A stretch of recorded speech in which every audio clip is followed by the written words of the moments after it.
The kingdom of Avalon had once been the jewel of the western seas.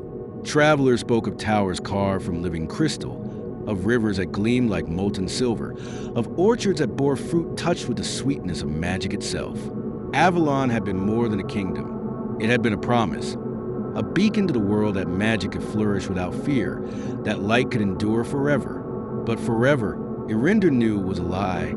Now, the orchard stood barren. The rivers ran dull and lifeless, their shimmer gone. The towers still reached toward the heavens, but their crystal spires were cracked, their glow fading like embers in a dying hearth. Magic itself seemed to wither in the air, and at the heart of it all burned the ember. Eryndor stood at the foot of the sanctum of flame, a circular chamber of black stone deep within Avalon's oldest keep. He had come alone, though few would have dared question his right. Here, in the sanctum's hollow silence, he could hear his own heartbeat echo like a drum, steady and relentless.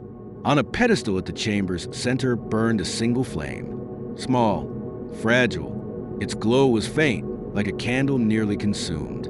But every flicker of it was laced with power that thrummed through the chamber walls. The last ember of Avalon. He should not have come. No one came here without the blessing of the crown. Yet Eryndor could not stay away, because the flame called to him. He had felt it all his life, a pulse in his blood, a whisper in his dreams. But now, with Avalon's decline pressing heavier each year, the whisper had become a voice. "We are dying," it seemed to say, "and so are you." He lifted a hand, reaching toward the pedestal. His palm hovered just above the flame. It should have burned him. Yet instead, warmth seeped into his skin like the caress of a long-forgotten summer. And then, for one breath, he saw it, a vision, the towers of Avalon collapsing, fire consuming the orchards, a sky split by ash and shadow, and himself, standing amid the ruin. The ember clenched his grasp like a weapon. He staggered back, choking on the image. The ember's flame dimmed, and Eryndor knew, with the certainty of prophecy, that Avalon's fate was bound to his own. By the time he emerged from the sanctum, the sun was sinking beyond the cliffs. The western horizon bled crimson, painting the sea in streaks of blood and gold. The sight should have stirred pride.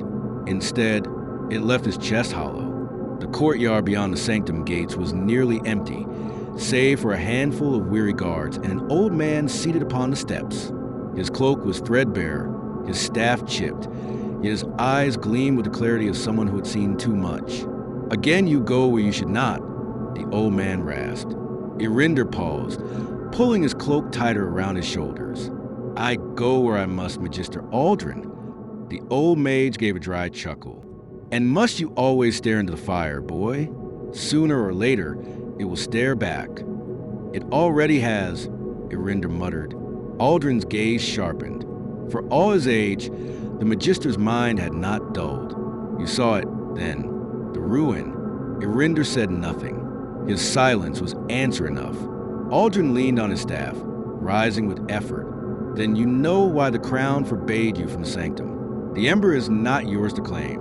It is Avalon's." "It is Avalon's," Eryndor agreed, "but it is mine as well. I feel it in my bones. If the ember fades, so do I, and if I fall, then Avalon falls with you." The words hung between them, heavy as stone. Aldrin's face softened, sorrow edging his voice. "You are your mother's son." She too thought she could outmatch prophecy. Eryndor turned sharply away, unwilling to tread that ground.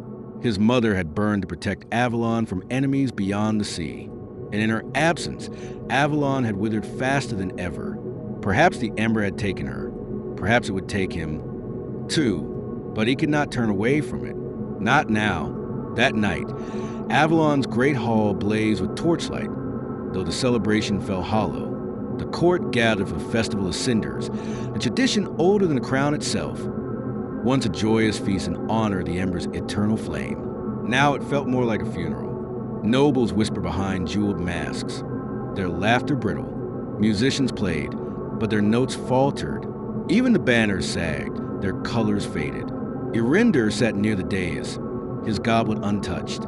His father, King Darius, loomed on the throne above, his once broad shoulders bowed with age and despair. No words of hope left the king's mouth, only silence broken now and then by coughs. Across the hall, Eryndor caught sight of his younger brother, Kaelin. Where Eryndor's face was shadowed and solemn, Kaelin's was all fire and brightness, his laughter loud enough to cut the gloom. The courtiers flocked to him, eager for distraction, for anything but truth. And truth sat heavy in Eryndor's gut. Avalon was dying. He excused himself from the feast before the night was half spent. Better the cold air of the cliffs than the suffocating lies of the hall. The wind off the sea bit sharp against his face as he descended the worn path toward the ruins of the old citadel, abandoned centuries ago when magic had been plentiful enough to raise new towers. Crumbling walls loomed in the moonlight, silent witnesses to Avalon's glory. And there, amid the broken stones, he saw her, a figure cloaked in silver, standing with her back to him, gazing out at the sea, the moon caught in her hair, pale as starlight. She did not belong here, yet something about her presence struck him with the same jolt as the ember's flame. He stepped closer. These ruins are not safe after dark. She turned. Her eyes met his, and the world shifted, eyes the color of stormlight, a face both sharp and soft, marked with defiance. She held herself like someone who had never bowed to Avalon's crown. "I am safer than you think," she said, her voice low, edged with iron. "And who are you to haunt Avalon's bones?" Eryndor asked. She tilted her head, a faint smile ghosting her lips. A stranger, nothing more. But in that instant, Eryndor knew she was no stranger at all. She was the beginning of the end. And perhaps, just perhaps, the Ember's only hope.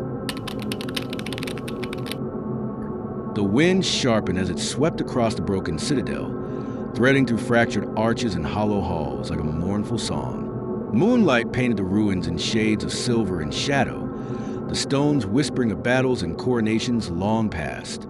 Eryndor tightened his cloak against the chill as he studied the stranger.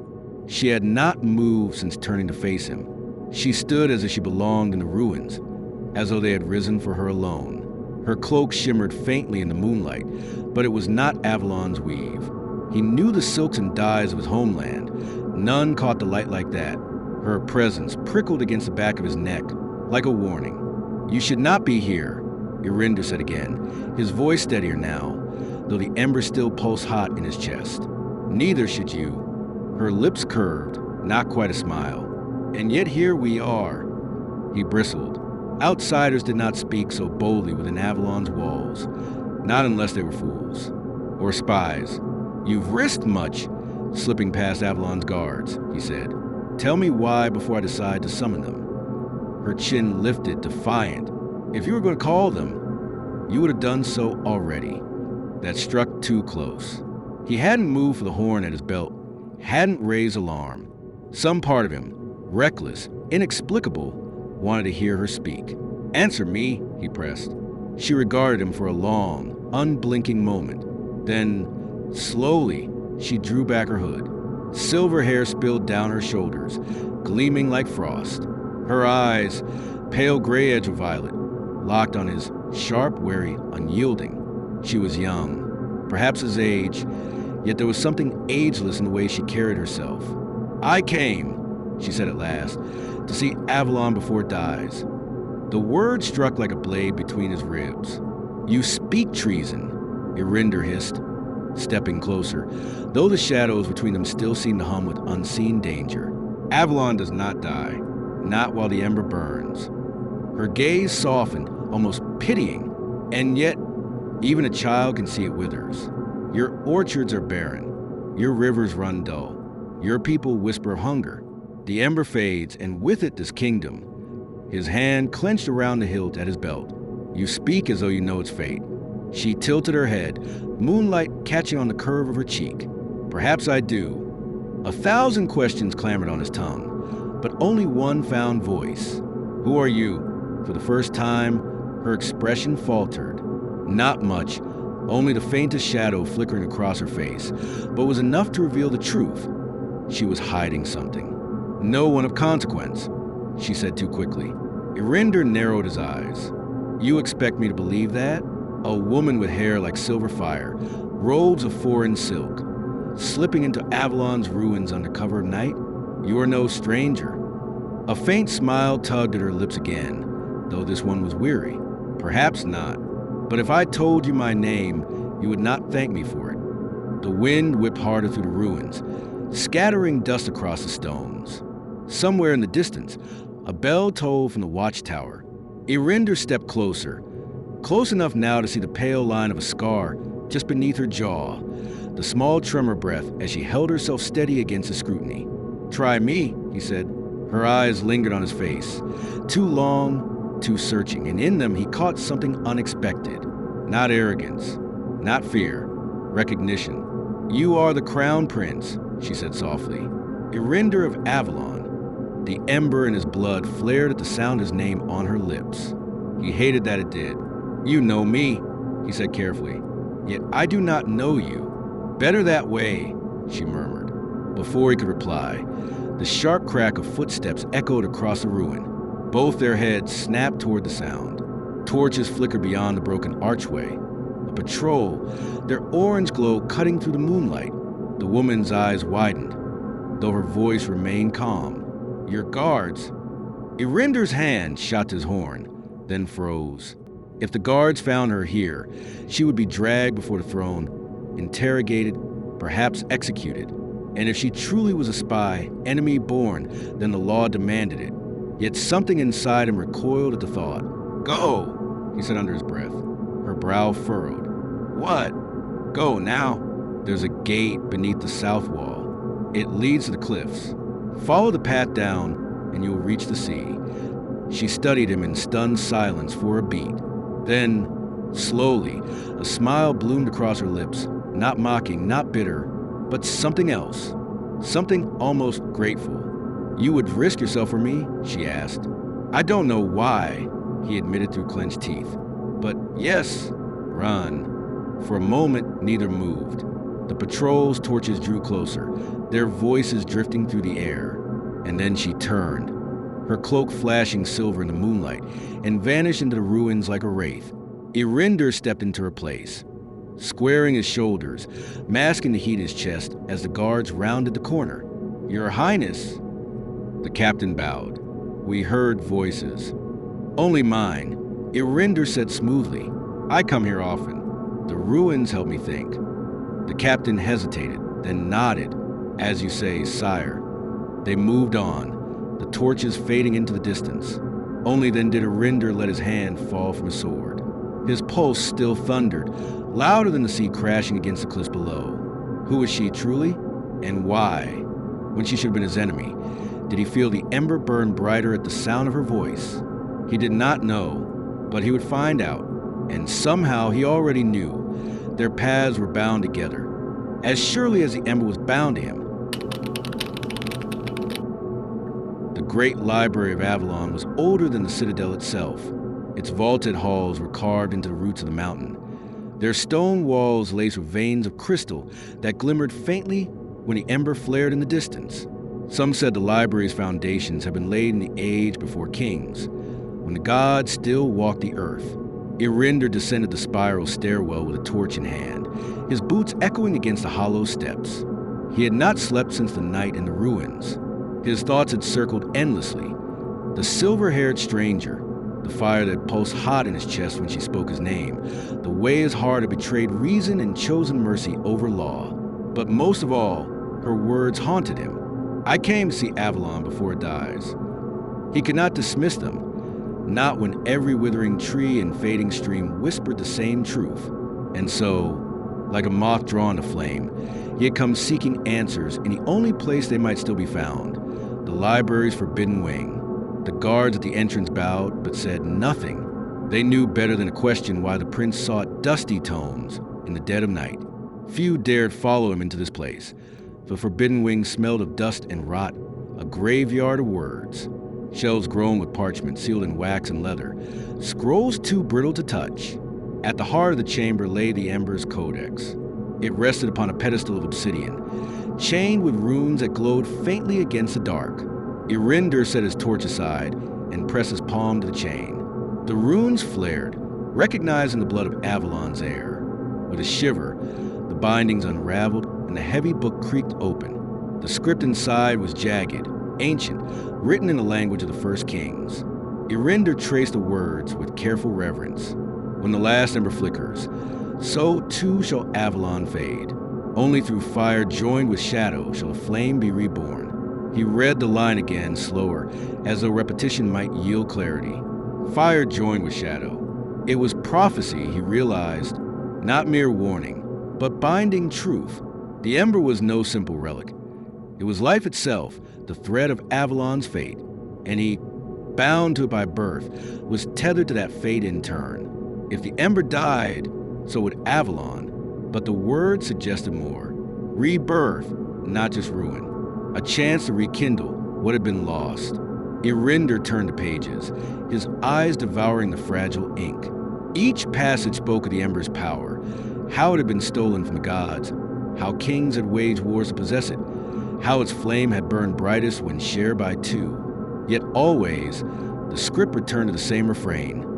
Fire and shadow, bound together, the only hope of salvation. He leaned back, frowning. Shadow, the word echoed like a riddle. Did it mean darkness, destruction, betrayal?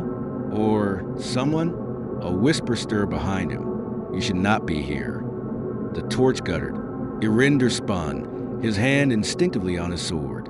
She stood at the threshold of the chamber, silver hair catching the dim light, her cloak trailing like shadow itself. Her voice was low, urgent, but her eyes burned with something closer to fear than reproach. You! His breath caught. How did you get in here? She did not answer. Instead, she stepped closer, her gaze fixed on the open codex. That book is cursed. Its words are meant to bind, not free. You know of it? I know enough. Her eyes flicked up to meet his, sharp as steel. Enough to know you play with fire you cannot control. The ember is my birthright. Eryndor shot back. I am bound to it by blood. And do you even understand what that means? Her words sliced deeper than he cared to admit. He had felt the ember's fire in his veins since boyhood, a heat that rose and fell with his will. But it had always been more cursed than gift. Nights when it burned so fiercely, he could not sleep. Days when it guttered, leaving him hollow. But never had he questioned the bond. Until now. Tell me, then, he demanded, if you claim such knowledge, speak plainly. What you know of the ember's curse. Her lips parted, then pressed into a thin line. She hesitated, caught between silence and truth. At last, she said, it does not belong to you. It never did. The ember was stolen from my people long ago. The word struck like thunder. Your people. She stepped closer, lowering her voice to a whisper. I am Lyanna of Kerith, and the ember you call your crown's treasure was once the heart of our goddess. Eryndor's chest tightened. Kerith, Avalon's enemy across the sea, the kingdom of shadows and storms. Their people had waged war for centuries over the ember, each claiming it as their own. And now here stood the heir of that rival throne, in his library, within Avalon's very heart. You admit this? His voice was harsh, his hand tightening on his sword. You confess you are Kerithai? You realize what I should do, standing here with you? Yes, she said simply. Then why? His voice cracked, half fury, half something else. Why reveal yourself to me now? Her eyes softened, though they never wavered. Because you deserve to know the truth. The ember does not fade because Avalon weakens. It fades because it was never meant to burn alone. Fire and shadow, that is its curse and its salvation. One cannot exist without the other. The Codex's words flashed in his mind. Only through fire joined with shadow shall a flame be reborn. His breath caught. You mean us? Lyanna's silence was answer enough. The chamber seemed to tremble around them, as though the mountain itself had heard and stirred in response. The ember's pulse flared within his chest, bright and searing, answering her nearness. He staggered back, shaking his head. No, this is treason. It cannot be true. And yet, she whispered, stepping forward, you feel it too, don't you? The flame between us. He wanted to deny it, but the ember betrayed him. It roared within him, hotter than ever, a living fire that leapt at the sound of her voice. His heart thundered. His duty screamed for him to draw steel, to end her life before her lies poisoned him further. But another voice, quieter, fiercer, whispered that she was no liar, that she was a shadow the Codex had foretold, and that without her, Avalon would truly die. Eryndor's hand trembled on the hilt of his blade. His eyes locked with hers, and in that moment he knew two truths. First, Lyanna of Kerith was his enemy. Second, she was also his fate.